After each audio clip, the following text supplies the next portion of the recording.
Hi everyone, welcome to my 12 Days of Christmas Watercolour Trees Challenge. We are on day 10 and we are going to do this lovely deers in a frosty forest scene, showing you how to create depth and distance. Okay, so we're on to day 10. I've got a piece of Saunders Waterford 5 by 7 inches cotton paper. It's a rough paper. I'm using 3 colours today: raw sienna, rose madder and indigo. And I'm going to show you a couple of different techniques again for festive trees. Okay, so I'm going to pop this round number 10 water all the way over the paper. I've got a couple of extra things today, which is normal table salt, and I've also got some gum arabic. So gum arabic is a medium which slows the flow of the paint. So I'm going to show you that today. If you haven't got this, do not worry, it is not essential. You don't need this. It's just because I want to show you how it stops the paint flowing.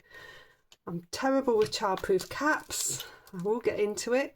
So what you want to do is tip about half a teaspoon onto there and blend it around. So it enables you to lift off quite easily as well.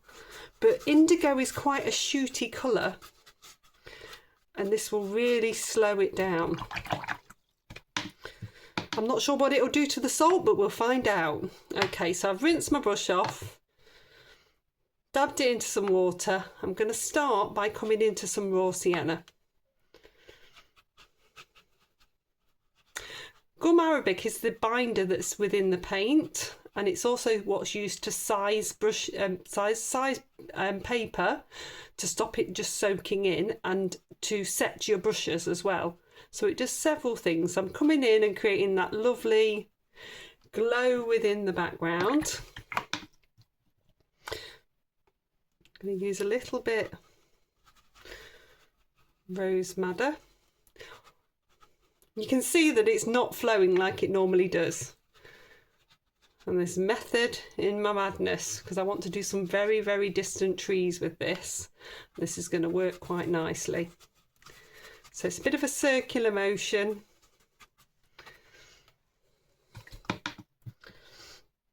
Dab my brush off, and I'm going to come into the indigo. So the first thing I want to do is get a sense of darkness all the way around, so that I'm getting that glow in the centre.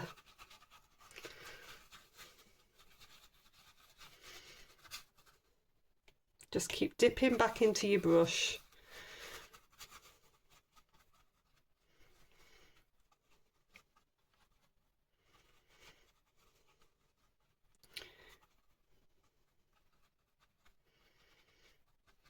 Into your paint.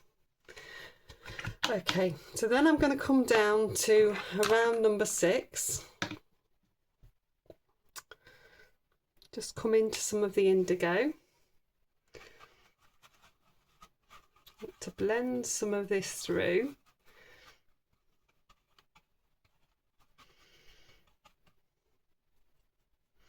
Then I want to start to create a feeling of distant trees. So as you can see, I'm coming in here. It's looking a lot lighter because it's got the gum arabic on there. It's diluting it, but it's also stopping the flow of the paint, which is exactly what you want. So you want to do a few with the number 6, then a few with your rigger or line writer. It works great for reflections as well. But this is giving us some really lovely distant trees within a scene.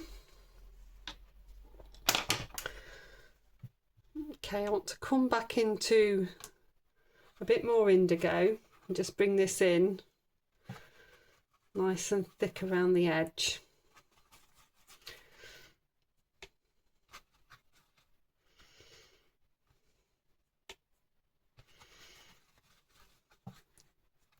just because that's hard to build up otherwise if you've not got that in wet to start with. And the disadvantage of gum arabic is once you've wet it once, if you wet it again, it lifts off very easily, which we don't want to do. We don't want it to lift off very easily. So I'm going to bring a little bit more in here. I'm just trying to get that nice feel, that nice glow in the background. And I'm going to sprinkle on a little bit of salt. So a little bit of table salt into my hand. And I'm going to let that do its thing. Hopefully it'll do it in the same way, but we shall see. The gum arabic might stop it doing it as well. Okay, I'm going to let that dry. So that's nicely dried. I've rubbed the salt off. The salt's not worked as well as I would like it to, but there is some very fine speckly texture on there. So I'm going to have to work with that later. It just shows you that sometimes these random things don't work as well as you think they're going to work. So the first thing I want to do is just create a couple of darker trees in here so that we start to get that sense of distance. So I'm going to come through with the indigo and my round number 6. I've twizzled the opposite upside down because I just find it easier to paint downwards to a point. And I want to put in a couple of darker trees.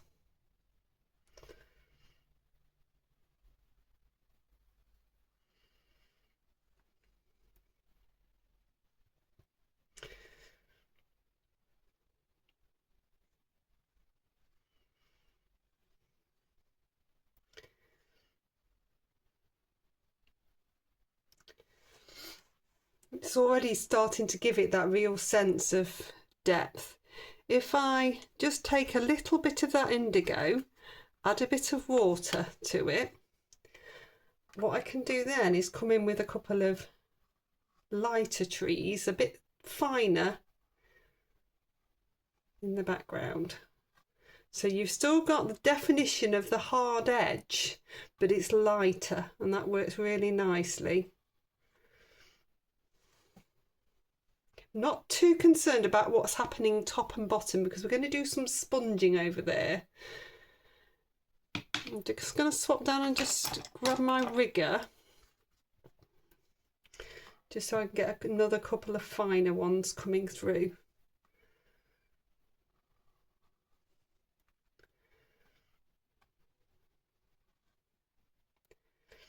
It's all about giving a sense of depth, and I've got a couple that are cross over one another there as well, which is really quite nice. You can see it's given a really lovely sort of pathway through sense of depth. So I've got here a natural sponge. It's got lots of bobbly bits on it. I've wet it, I've wrung it out, and I'm going to dab it off so I get as much water off as I possibly can. And that's what I'm going to use to sponge with. So I'm going to take a little bit of water into that indigo. You will need lots when you're sponging. If you haven't got a sponge and you want to do something similar to this technique, you can use up a rolled up bit of masking tape if you screw a bit up, or you can use a bit of wool. If you just chop some bits of wool and roll those up, they work quite well as well. You can pick up these sponges off eBay and Amazon. You want a proper natural sponge, not an artist sponge. They're no good, the artist sponges, and then you chop them up so you have lots of little pieces. Okay, so I've picked up some of that paint and I'm going to dab on. So this is now going to create some foliage.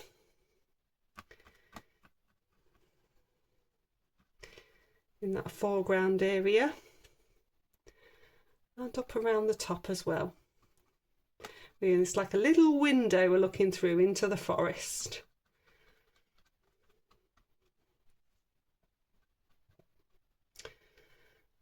I did want more snow, so because I haven't got that same amount of snow, I'll have to rethink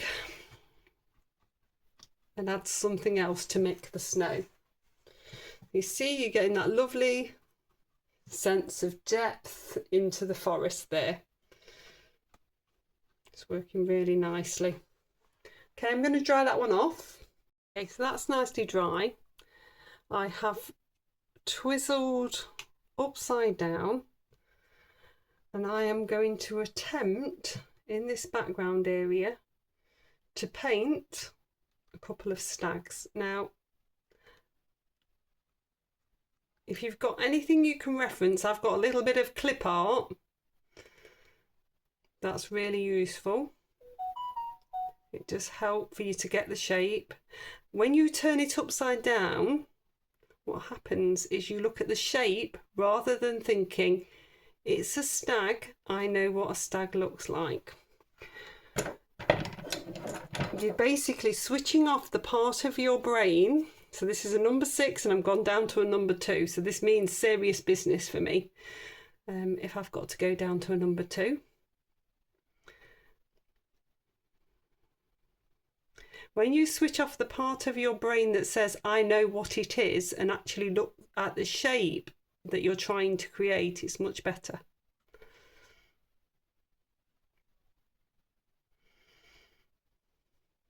So turning it upside down makes you switch off the part of the brain that knows what it is. You just look at the shape.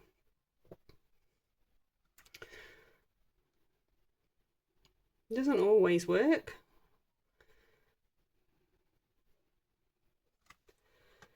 But I'm hoping it does. So I've got one in there. I'm going to do another one.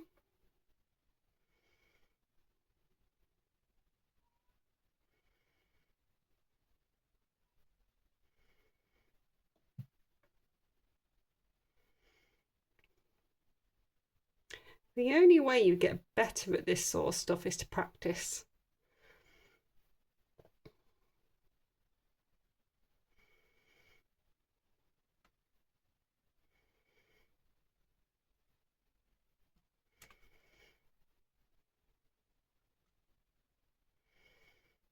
I'm trying to make it look slightly different so that I haven't got a mirror image of the same one. But I'm using one piece of clip art, so it's not ideal.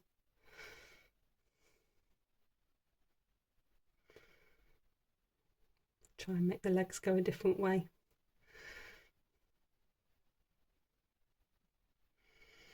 I twizzle this round and hope. Oh, they don't look too bad.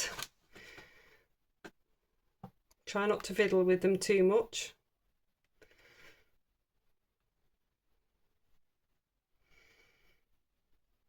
I'm not even sure if the stags are supposed to have tails.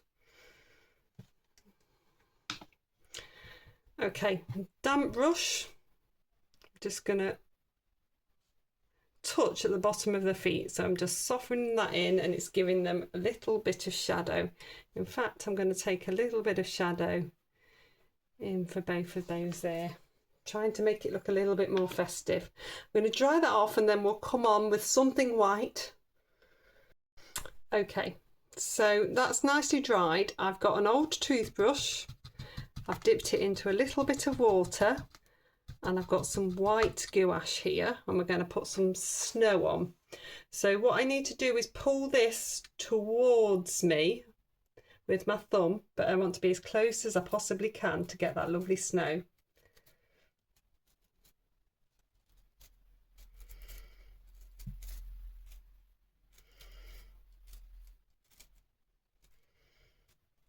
And now we have a lovely snowstorm. Makes it a little bit more festive.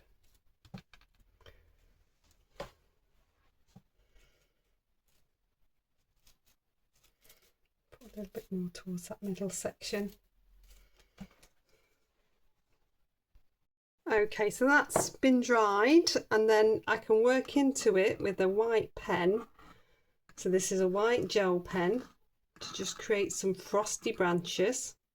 I'm just bringing through a few sort of frosty branches from the bottom section. And then I've just popped into my palette because it feels like it needs something a little bit more festive, some aqua bronze, which is a sminky powder. This is Diamante Silver. And what I can do just give a hint of a shimmer. So I'm just popping a bit of water into this.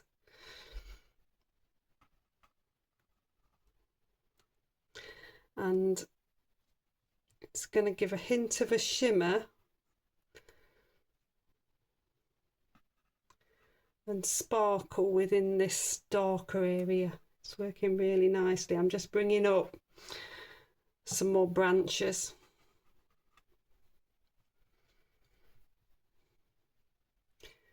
So this is just really giving you ideas, as if it's, so the salt didn't work as I wanted it to work, but I've just worked with this in a way just to make it still work, if that makes sense. You can't just give up on something because it didn't work. You've got to evolve it. Okay, so I'll dry that off and take the tape off. So there we go, that's all finished, showing you depth and distance that you can create within trees and still a nice festive scene. So that's day 10 done. Please do like, subscribe and share, and I shall see you tomorrow for day 11. Bye.